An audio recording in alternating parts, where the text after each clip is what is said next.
Hi. Hi. Welcome to Brooklyn, New York. Yep. If you couldn't tell, if you're watching the podcast, we are not in our normal setup. We are not in L'Oreal's Dallas apartment. No, we're in L'Oreal's brother's Brooklyn apartment today. Yep. Shout out John for letting us steal your space. Yeah. And help us set up and everything. Yeah. And give us the blessing on the audio setup and everything.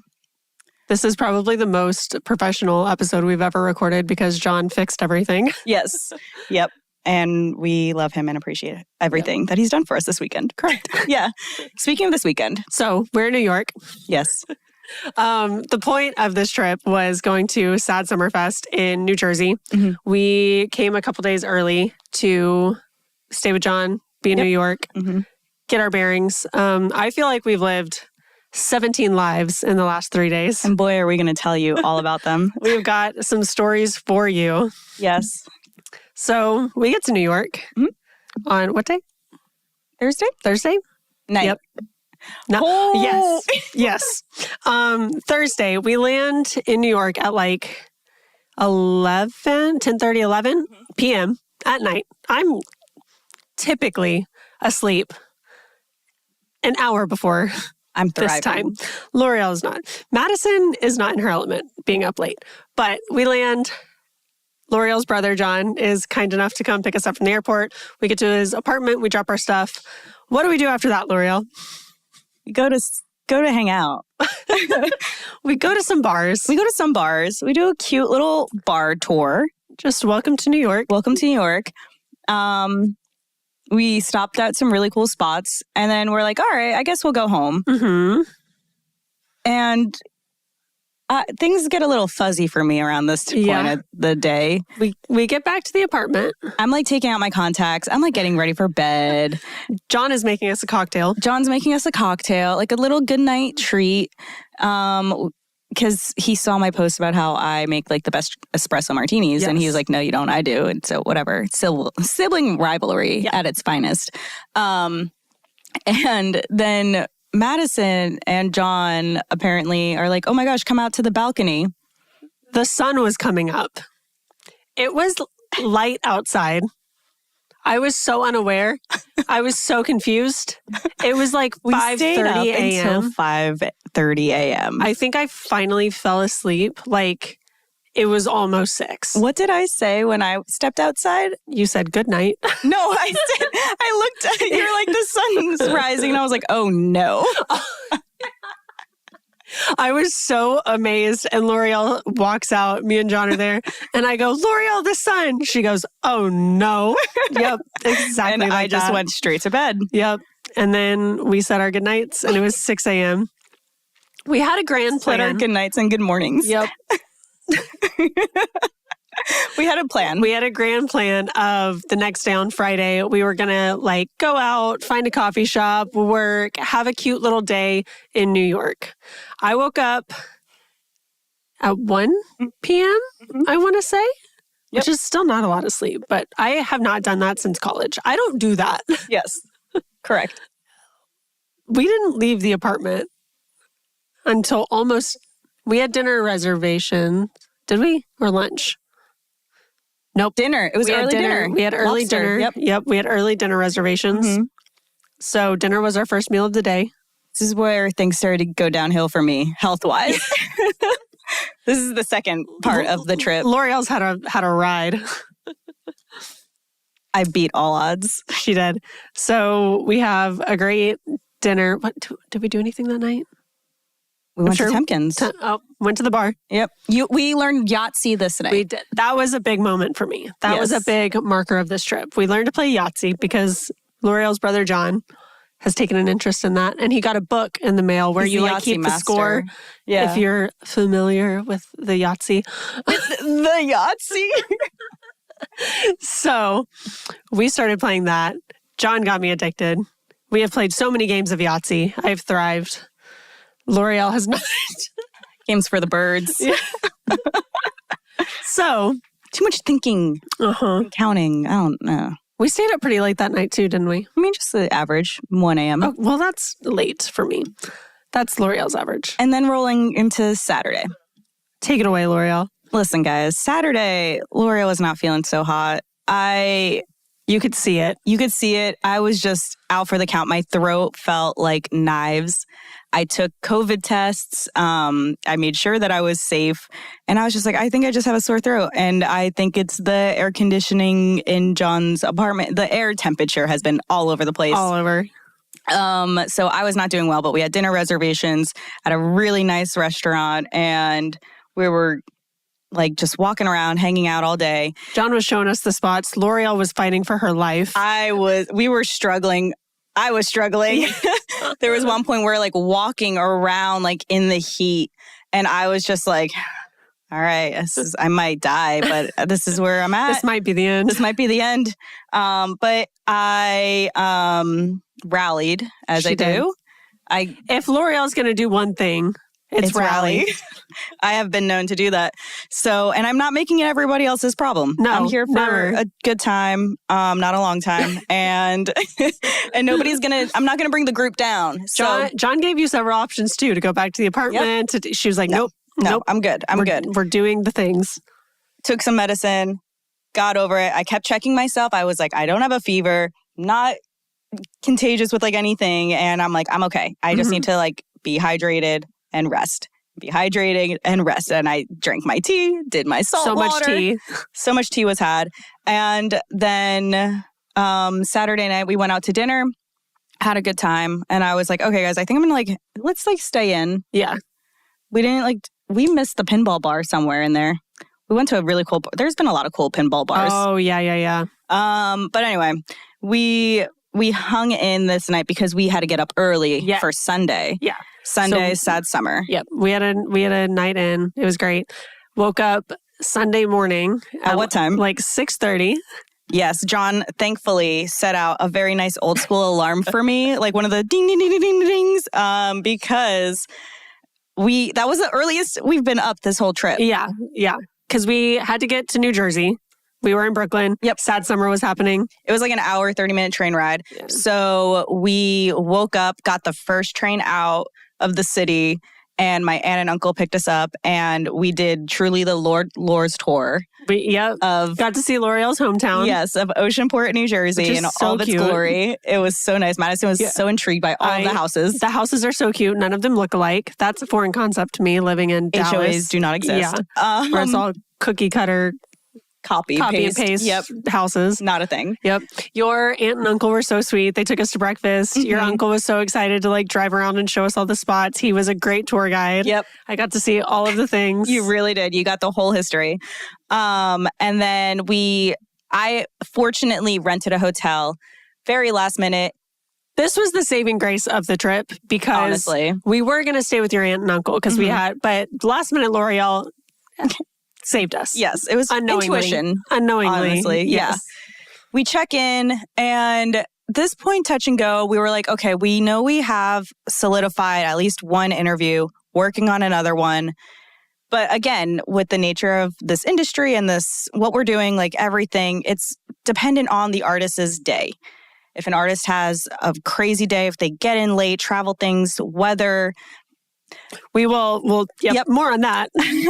Things can just turn and not happen, and that's fine. Nothing is concrete, and we know that. Yeah, it's the nature of it. It honestly is, and that's one thing that we've kind of had to learn, and what I'm very grateful for, that we're very realistic with. We see eye to eye on it, where it's nothing is set in stone, so you can't get your hopes up and think and things are going to happen. And that's also why we'll never announce that we're doing interviews before we do them, because we've both said on multiple occasions, we're until we are in sitting with the person we are interviewing and have hit record, this might not happen. Exactly. You never know. You never know. Got to roll with the punches. Yep.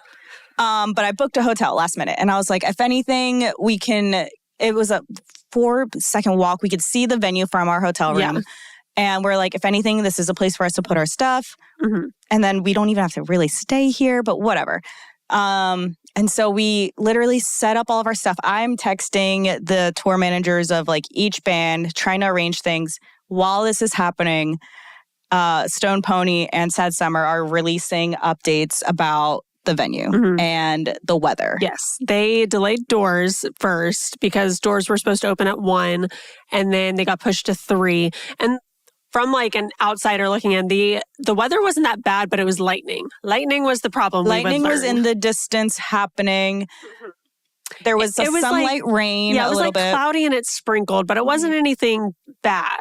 And now, mind you, people are lined up around the venue. Like, the venue's not big at all. It's the Asbury Park Summer Stage. It's outside, and it's like a square. And so people are wrapped up around the square, and it's wide. And so everyone's just packed in there waiting to get inside. It's a sold-out show.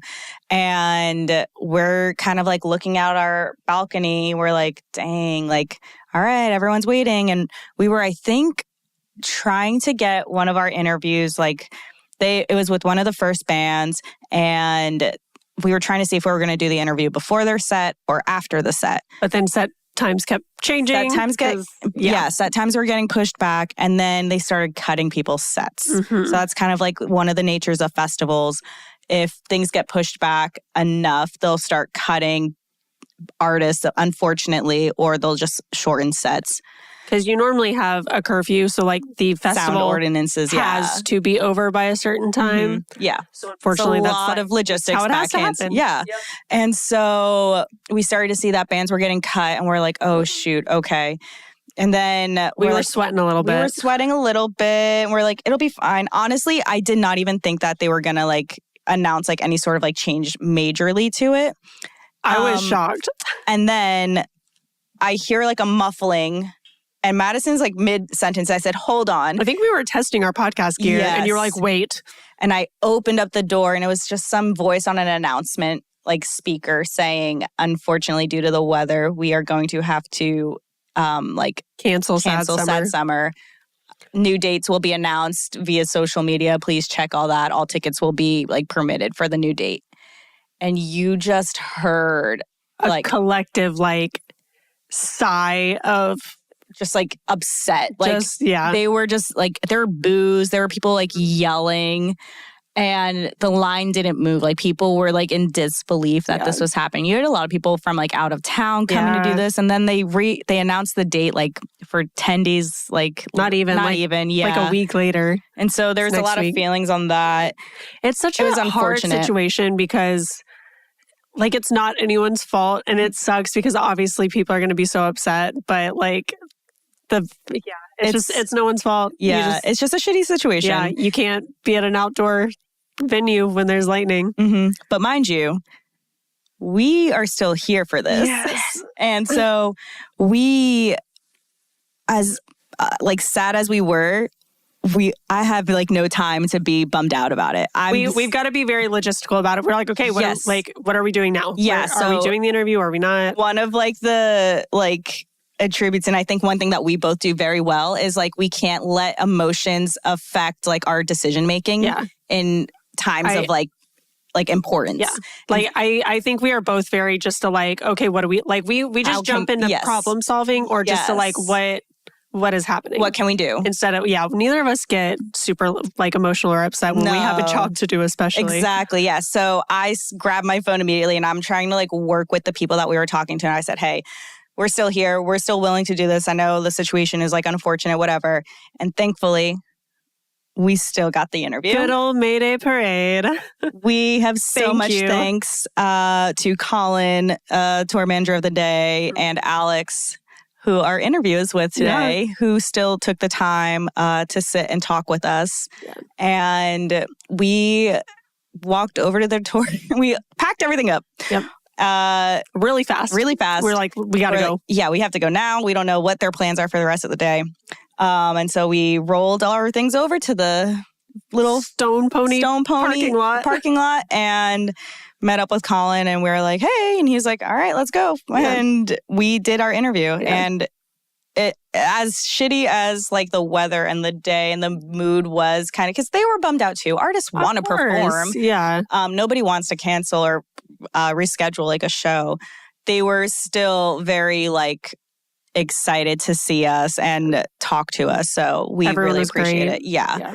And I'm just so thankful for that interview too, just because like as bummed as I was that we didn't get to like attend the festival and see the bands because we were so excited about that, like I'm happy that we didn't go there and get absolutely nothing out of it, because obviously we can't make the new date. Yes. which is fine. But yeah, I'm very thankful to the Mayday Parade crew for still letting this happen, even though I know it was chaos and logistics. They could have easily said, no, we're heading out now. Sorry. Yeah, because all the bands were trying to figure out if they were staying or if they were going to relocate. They're going to go to the new date because they were playing in Buffalo like 2 days later. Yeah. And so travel things, they could have just been like, actually, we're just going to head out and get an early start to the day. Yeah. It was hectic to say the least. Yeah. But yeah.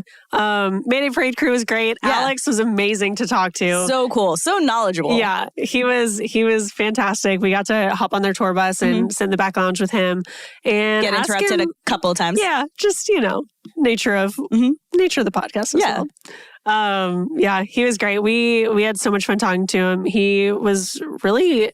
He just had so many cool things to say about the nature of the music industry and the history of Mayday Parade. Yeah.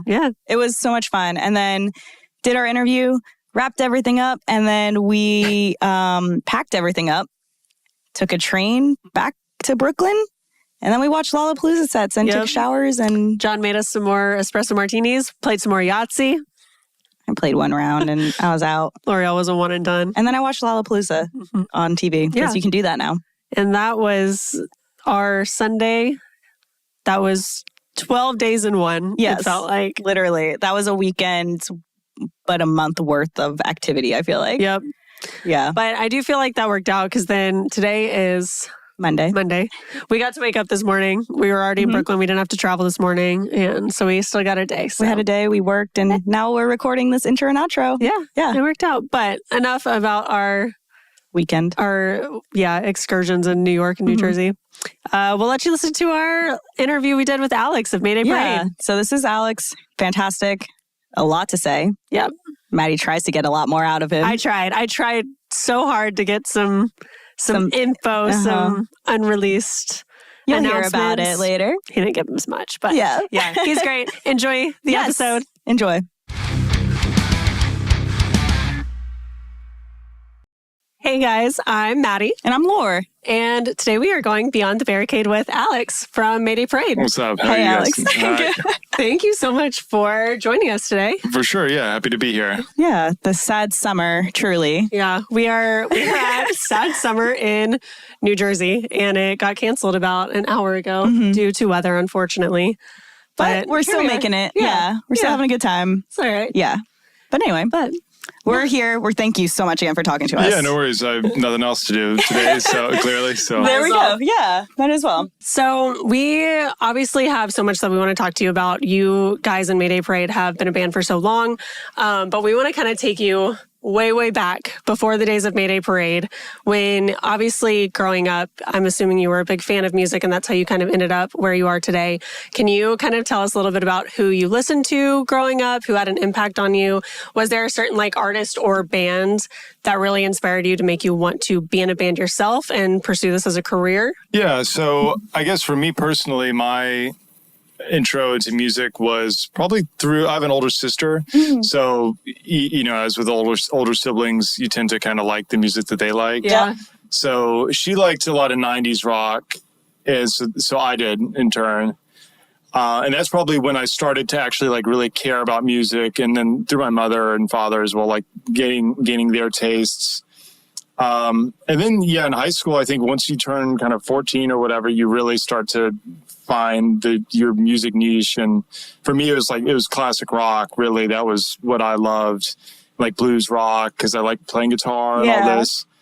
But then maybe when I was 15 or so, maybe younger, I don't know. But I remember I saw Dashboard Confessionals Unplugged, MTV Unplugged performance. Yes. And that changed my life. That, along with watching, in the morning, watching music videos for Brand New or for Fall Out Boy, those artists, that changed my world. And then I kind of retroactively went back and listened to say Blink-182, because when they were coming out, I didn't really listen to them that much. Yeah. Or when Enema of the State did. Hey, bud. Welcome. But yeah, so that was probably that's when music kind of really became such an important part of my life. But then in terms of playing, I had a guitar and for whatever reason kept playing. When I think back on it now and trying to learn like other instruments, it's really difficult to learn an instrument. And there's so many moments where you get discouraged, and it's a wonder to me that that anyone sticks with any instrument. Yeah. But luckily I was able to kind of go through that, and really meeting Jeremy, our bassist, when I was in high school was probably when I realized like, oh, we can play music. Like we formed a band, and once you start seeing like, oh, I can do this. Yeah. Then it becomes a lot easier. And then especially, meeting Derek and Brooks really helped, because they had a band that played out and actually like made some money from it and did it semi-professionally. But you were like, we can do it too. Yeah, right. And then eventually joining the band with them, or us forming a Mayday Parade. With like a very DIY mindset, you know what I mean? Like not necessarily needing a label or other aspects of the industry to like really get going. Yeah. Realizing like, oh, we can just get in a van and tour and just do it. Yeah. That actually is like the perfect like lead up to the next question, where, because you guys, Mayday Parade essentially was two bands like formed together, right? Into like one, what it is now. So do you think the music that you guys were listening to back in like 2005, like the early times, had any sort of like influence into the kind of music that you guys wanted to sound like? Oh, of course. Yeah. I mean, definitely like Taking Back Sunday, is probably a big one for us. It's funny though, because I think about this like with the eras, I guess, of Mayday Parade. Like, I mean, I remember listening to, in those early days, we would drive to shows in South Georgia, or for whatever reason, a lot of shows in South Georgia. And because I say that because I don't really remember going to South Florida that much, or to Central Florida, but we did, I guess, maybe to like Gainesville. But driving to those shows, like in Jake's Ford Focus, or, in like, the Derek and Brooks's band, Defining Moment, their van or whatever, we would be listening to stuff. And there's kind of like music, like in our culture, in our, like in the ether, that we would all like, oh, you with like Jason, when he was in the band, like, oh, you listen to this, I listen to this. And we'd share like I think Panic at the Disco, for instance, like Fever You Can't Sweat Out. That was really big for us. Yeah. So of course, I think those elements filter down to the music that Mayday Parade made. Kind of like the skeleton of it, or like the foundations of it. Yeah, just the elements. I mean, like even a song like When I Get Home You're So Dead, having the Spanish style guitar, I think was kind of pulled from. I think that's mine. You can take it. Yeah.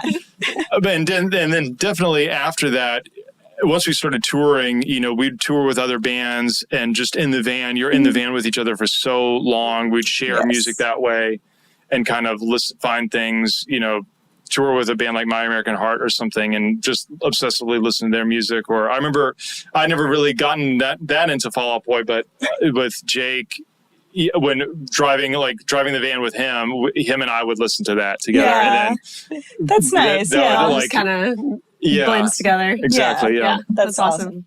You kind of mentioned the early days being very DIY as well, and just hopping in a van and playing shows. We listened to an interview that you guys did, and you also mentioned following Warped Tour around and selling CDs to people online, which is just the greatest grassroots, just building up a band however you can story we loved. But we were kind of curious in those early days, obviously meeting fans at shows like that and getting people to listen. How did you kind of foster those relationships with people to build your fan base into what it is today? Because I think we would consider you guys kind of a legacy band in the pop punk world now. Yeah. But that starts with getting people to listen, first of all, and then also getting them to stick around, which is not an easy feat. So is there anything that you guys would do to kind of foster those relationships? I'm not too sure. I think the grassroots thing is, that element I think is really important. Especially was very important for the early days, where like I can't really remember when it happened or that time period, but there was a moment. We don't so much do it now, but after shows, you'd go out and talk to fans and stuff. But there was an era where like there was no there was no like green room or anything to go to. Yeah. So like you're loading off stage and clearly you're going to talk to people. You're just, you are like a part of the show, especially if you're playing. In fact, funny enough, we were talking earlier today about when Jersey was written.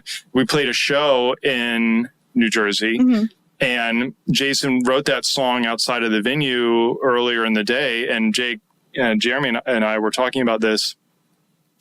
And yeah, like we're just hanging out in the van outside of the show. So like clearly, you know, if anyone's going to talk to us, we're there. Yeah. And I mean, more than anything too, we needed places to stay. We weren't getting hotels or anything like that.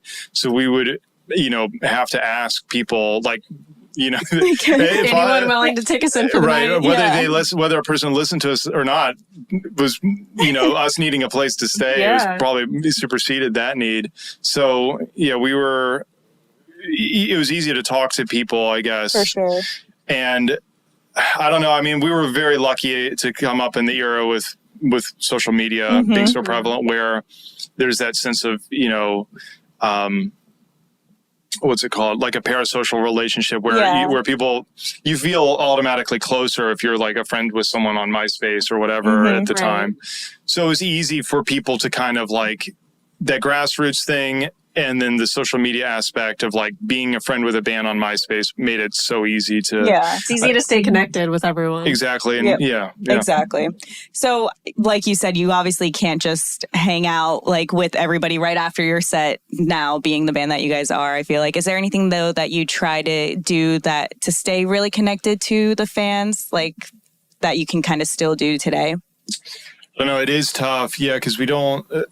I think I really do think that we are accessible to people.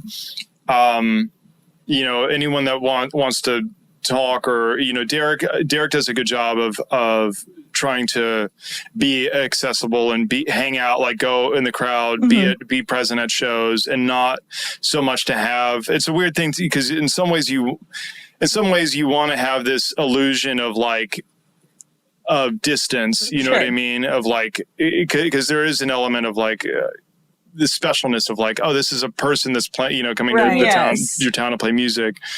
But then also the nature of our scene is that you want that grassroots, you want that relationship. So kind of riding that balance. I think Derek does a really good job. We all, you know, I don't think any one of us is unapproachable, you know what I mean? And that, you know, goes to your audience, you know, if you see us, like, we're never going to not talk, or if you want to share a story or anything like that, we're always willing and able to listen and Love that. That's great. Do you have any memory of the first time being recognized by a fan or like an interaction that you had with a fan? Like the very first time where you're like, whoa, this is crazy. I can't honestly think. I know it's been a while. It's tough, but I don't know. It's always like a gradual thing too of, you know, like being like recognized at a show is one thing. And when you get used to that, you realize, you know, then, just slowly builds up kind of thing. But it doesn't, Derek, I think, has that happen to him way more than it does for me, luckily. Luckily, I was going to say, like, is that like, you're kind of like fine with that happening? I mean, like I said, like, I don't mind. I 100% don't mind. But then, you know, like experiencing it just a little bit, experiencing it just a little bit, just a small fraction of like, you know, going out somewhere and like Gabby and I or Jeremy and I were walking down the street and, you know, obviously we're at the show, like essentially. So just a couple blocks, someone kind of, you know, like was like, hey, you know, wanted a picture. That's great. Yeah. But I can't, just that little bit you can imagine for like someone like Justin Bieber or the reason why like Taylor Swift needs to fly private, you know what I mean? Exactly. It's like, well, you can't go anywhere. No, you can't do anything. To a point where I think that sounds kind of like hell, where you can't just like... I can't imagine. Like if you need something from Walmart, you can't just go to Walmart. No. Yeah, exactly. The Target trips. Nope. One of our huge things of Back in the Barricade, you know, like as we were mentioning before, we go and talk to fans. One of the things that kind of always gets brought up a lot are like fan tattoos. And we always see fan tattoos. And one of the things that people love to get tattooed, obviously, are lyrics. And we realize that Mayday Parade, and I especially from early on have realized Mayday Parade's lyrics are very intentional and just like well written. I would argue, not in a bad way, like a lyric heavy band. Is that something that you guys have always been like intentional with, or did it just kind of come naturally to you guys? I think both. I mean, I think, you know, when Jason was in the band and writing, I think he naturally wrote like that. Derek tends to write like that a lot too. And then now, lyrics are a big thing of understanding. Yeah, that's such an important aspect of why our fans listen to our music, to the point where, like, we're very conscious of the limitations for us internationally, because because our fan base, you know, we tend to have fans. We do relatively well in English-speaking countries, or countries where English-speaking is prevalent, like Germany or the Netherlands or Belgium. But in countries like, you know, France, they speak English fine, but it's not, or like Japan. Oh yeah. You know what I mean? Where there are populations that do speak English. You got to find the Venn diagram of English speakers that are also emo fans. Right. Yes. Yeah. It kind of it doesn't translate over well. Yeah. That makes sense. So, okay, kind of bringing us to current day. It's been a couple of years since you guys have put out a full album. I know you've been putting out some EPs and singles. You just put out a single last month called Pretty Good to Feel Something. Was there anything in particular that you guys were wanting fans to get out of that song? And then also, is there an album coming that people can look forward to that you can talk about at all? So with Pretty Good to Feel Something, I think we recorded that song in a batch of 7 early spring of this year. And a lot of it, was the intention of, we wanted to have something to release for Sad Summer. And that song, it wasn't written for Sad Summer, but it was picked as a single because it felt energetic and kind of a good, like something that would be appropriate for a summer festival. For upcoming material or upcoming releases, like I said, we recorded 7 songs. We are going to try and record more songs, and TBD on how that's packaged. Sure, and it depends on who you ask in the band of like what we should do. But we're trying to figure that out now because we want to. It's been a while since we've released anything, and we have a lot coming up outside of that anyway, outside of just what we're releasing. And we're still, writing constantly and finding time to record a lot. So, but we will be doing something. Okay. Yes. And we're kind of nearing the end of the Sad Summer run now. And you said that y'all got more in the works. Is there anything else that you guys are excited about outside of releases? Yeah, but a lot of it I can't. I can't talk. All right, fair enough. Totally fine. That's totally fine. Seeing what I could get. We'll still be active. There you go. You're not going away. No, 100% not. We have a break coming up after Sad Summer, but we still have a lot. A lot in the works. Yeah, that we're going to be doing. Cool. Some ellipses on the end of that. A lot to look forward to. Yeah. That's totally fine. All right, kind of final question. You mentioned that, in the van days, you would be sharing a lot of music. What are you guys sharing music-wise in the bus? Oh, wow. Right now. Today's day and age. What are you listening to? That's so tough. That's tough because it's what's hard is that I feel like the older we've gotten, the less... We there's not much of a space for us to listen to music like that. Okay. Like in the van, we're going to force. Now, every now and then Derek will put on music in the back lounge here. Like this is kind of his zone. That's why he's like, yep. We've taken over his space. Yeah. His natural habitat. Yep. Geez, I wish I could think of someone that was like, I think everyone's like really pumped on new 4 Year Strong. Yes. Yeah. New Story So Far. Everyone's really into that. We just went to that show. Yeah, that was awesome. You're right. Yeah, they're right. They're on tour together. Yeah. Those are the 2 that I can think off the top of my head. Nice. The other thing too is that as we've grown older, I think everyone. It's funny before we were a band, we all had wildly different tastes. When we first formed, everyone kind of converged on this one thing, and that's what Mayday Parade sounds like. And then now you're kind of older and branching out into your own things. Yeah, very much. Yeah, everyone kind of listens to very different things. That's and funny. Yeah. I'm waiting for here. Like, I'm really into classical music right now. I love classical music. There it is. Right. Yes. And like, I know Brooks loves like Bring Me the Horizon, their newest release. Yep. Pierce the Veil, obviously, like we're all still, look to them.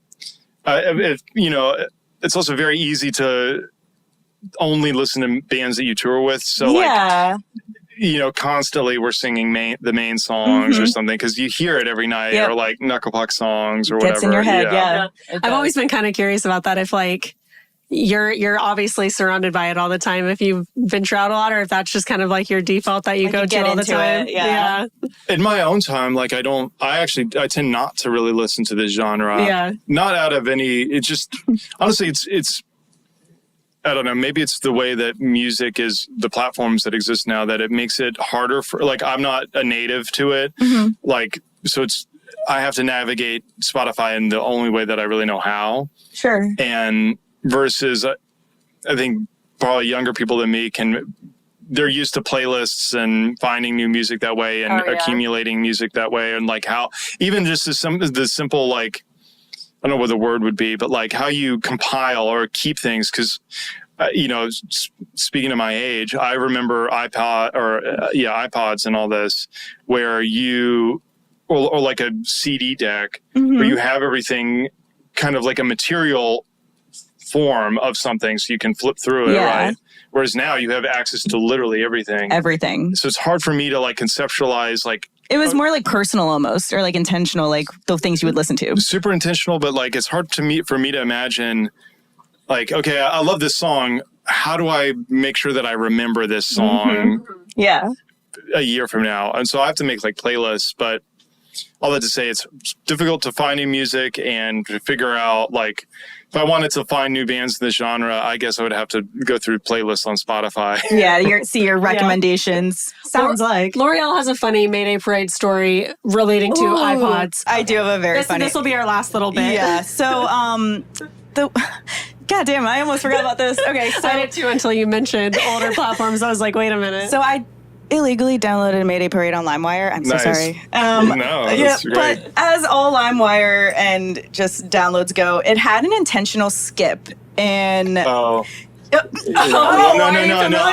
think I know where you're going. Okay. I think I know where you're going with this. But yes, and so it was in Jersey, and I remember that song in particular because obviously being from New Jersey, I was like, "This is it!" Like I love this song, love this band. Yeah. And so the intentional skip was in there, and it was just engraved in my mind. And the first time I heard you guys after I purchased the CD, I did buy it after. Everyone, calm down. Don't worry. Yes, the skip wasn't there. And you were like, what? I was like, this isn't right. This is wrong. Why did they take the skip out? And then years have passed, and I'm like, oh wait, I was wrong. Stolen. That's so funny. Yeah, I love Finch, the album What It Means to Burn. Yes, yep. And I have their CD, and I must have listened to it so much that it would skip in this one spot. And to the point that now when I hear it streaming, it sounds wrong. Yeah, it sounds wrong. Like I'm so used to the skip, and that's something very unique. It's a sign of the times. It is, yeah. But for the record, I don't think anyone would really. I always thought this and still think this, that being able to illegally download music helps this band to be where it is, because we came up in that. I can imagine for bands that existed before 2001 or so, it was probably a huge bummer. Yeah, for sure. Like when record sales mattered. Yeah, right. Yeah. That was like, where the market, the industry was centered around to the point where touring was a promotional device or promotional vehicle for the record sales. Yeah, exactly. Whereas now it's switched. Yeah. Where records you're trying to sell. Yeah, like the content, the music, sadly. And maybe this is the argument, I guess, that they would make, is that that's taken a secondary seat to the to the performance, to the live aspect. Yes, yeah, for sure. But I mean, I don't know. Knowing the way that we scrutinize and the painstaking way that we approach our music, I don't think that's taken a backseat to anything. Yeah.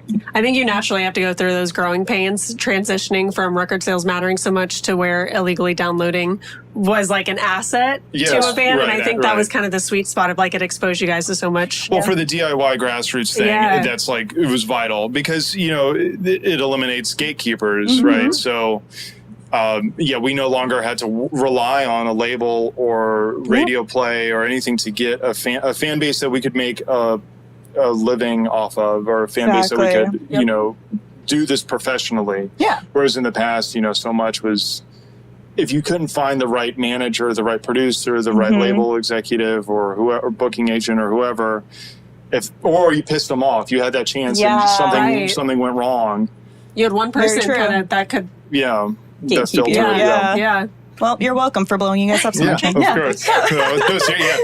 Genuinely, thank you. Shout out Limewire. Well, anyway. Right. Well, thank you so much. Thank you guys. I hope you have a great rest of tour. Hopefully the rest of Sad Summer goes well. Yeah. Oh, yeah. As we're staring out into the rainy abyss. Rainy, beachy weather. We could be in a worse area, too. That's very true. Very true. Yeah. Well, thank you. Yes. Awesome. John has a lot of gadgets. He does. Yeah. How did we say what your brother does? John's an audio engineer. Yes. Sound man. Yeah. He knows all the things. He makes the world sound good. Correct. And we appreciate him and love him so much for all the things he's done. But he has all these gadgets hanging around. And so I was jokingly slash serious. I was like, can I use your slate? Joking, but actually. Yeah, joking, but oh so seriously. And he was like, no, you don't want to use that. And then he was like, okay. And then he like set it all up where it says like our name, Mayday, wrote down everything. He made it so official. He printed out labels. I love it. Thank you. Thanks, Sean. Yep. But yeah, that was the episode. That was Alex from Mayday Parade. We hope you guys liked it. He had really good hair. He did. Forgot about that. He did. Yeah. What do you think was like your biggest takeaway from that one? I don't know. I really enjoyed talking to him just about how like, obviously Mayday Parade is such like a legacy band in our world and in the pop punk world. Like I feel like they've been a band almost 20 years. I don't think, not quite, but almost 20 years now. And I like how we had a lot of touchbacks to kind of how the industry has changed, how things that bands do have changed, and even how like you listen and share music has changed. We had a lot of separate discussions that all kind of touched back to that, which I thought was really cool. Yeah. And the perfect person to talk to just about that. Literally. There was one point in time where we were like, actually, that's like it was early on in the interview where we were like, that's like the perfect like segue over into the next question because it just kind of all like naturally flowed together. But it had to do with like I don't know if it was like they're sharing music together or something. What was it? Oh my gosh. Oh yeah, because we asked what they listened to early, like before they were a band, and then you were also wondering if the music that they listened to had anything to do with like the sound and direction that they wanted to take Mayday Parade. And then he ended up telling us how they all kind of like had different music tastes, but then came together and like Panic at the Disco was brought up. Yeah, I was like, that blows my mind. Because you don't even think about that. I also liked how they talked about like, I mean, again, it's fine because we lived it too, but it was like how we listened to music and how we were sharing music with our friends back in the early 2000s. And it was like your iPod. And it was like, you had to like be so intentional about what was on your iPod. You didn't have the Spotify suggester because you liked this artist. This also sounds like them. Like most of your music pretty much came from either radio or your friends telling you about it. Exactly. That's how you found music. Yep, exactly. Or people handing you CDs on the street. Or literally grassroots promoting. Exactly. Yeah. That was another thing too, where we talked about like just like the difference in timeline with like the industry and how like not like illegally downloaded music like really helped you. Okay. L'Oreal told me the story a long time ago about when we were just listening to Mayday Parade in the car, and she told me the story that she told on the podcast about how Jersey was the song. The song Jersey had a skip in it because she had illegally downloaded it. And that was the very last thing we talked to Alex about because we almost forgot. L'Oreal has a great story. And it was funny that he even had... He was like, oh, yeah. He was like, I had the same thing. Yes. Yeah. And he was like, actually, that's funny because it didn't like hurt us as much as people like would think. It actually like promoted us. I also really loved that perspective because I've read books about how like different bands like responded to, it wasn't what was the first one? Not Limewire. Fuck. Yes. Whatever. Napster. Yes. Napster. I missed Napster. Or I wasn't in the Napster era, but I had the Limewire. Okay. But about how like when Napster first came out, obviously bands were like super upset because we talked about it in the episode, but record sales are and obviously it tanks that. The transition from record sales into like being like that's like how you made money as a band, and then to like touring sell records. Yeah, exactly.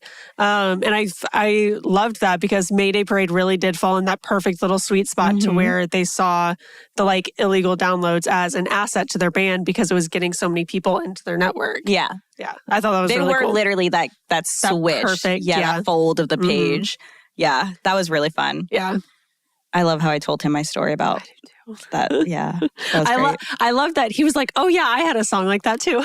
Yeah. I was like, oh, okay, cool. Like, I feel like less bad about this now. Yeah. It's great. It was a good time. Yeah. He was so fun to talk to. Yeah. He had a lot of good things to say. Despite all of like the things that went wrong during that day, like that interview was like truly like, I feel like a calming yet like, okay, like the day is still good. Everything's still fine. It's not the end of the world. Yeah. But yeah. Once we were done with the interview, we were packing all of our stuff up, and we were just kind of chatting with them a little bit, and then we walked off the tour bus. And I think that was finally when I had like a sigh of relief of okay, today was still a good day. Like even though we didn't get to go to the festival and the festival was canceled, which sucks for everyone, but I just really wanted a Mayday Parade hat. Knuckle puck.